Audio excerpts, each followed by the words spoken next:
అందరినీ మార్చాడు. నా కుటుంబంతో మార్చేసి నా కుటుంబం అంతా ఇప్పుడు ఎంతో స్థాయిలో ఉన్నాము. మాకెంతో గొప్ప రక్షణ ఇచ్చున్నాడు.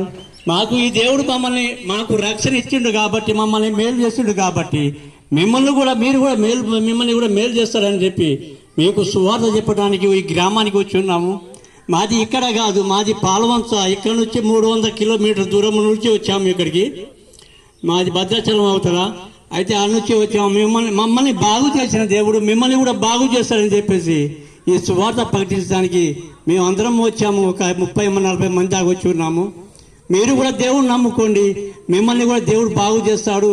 ఏ కష్టాల్లో ఉన్నా, ఏ జబ్బులో ఉన్నా, ఎలా ఉన్నా కూడా అన్నీ తొలగించి మనకు దేవుడు బాగా గొప్ప మేలు చేస్తాడు. ఈ దేవుడు నమ్ముకుంటే మమ్మల్ని బాగు చేసిన దేవుడు మిమ్మల్ని కూడా బాగు చేస్తాడని ఈ సువార్త ప్రకటించడానికి వచ్చి ఉన్నాము. ఈ చిన్న సాక్ష్యం దేవుడు దీవించును గాక.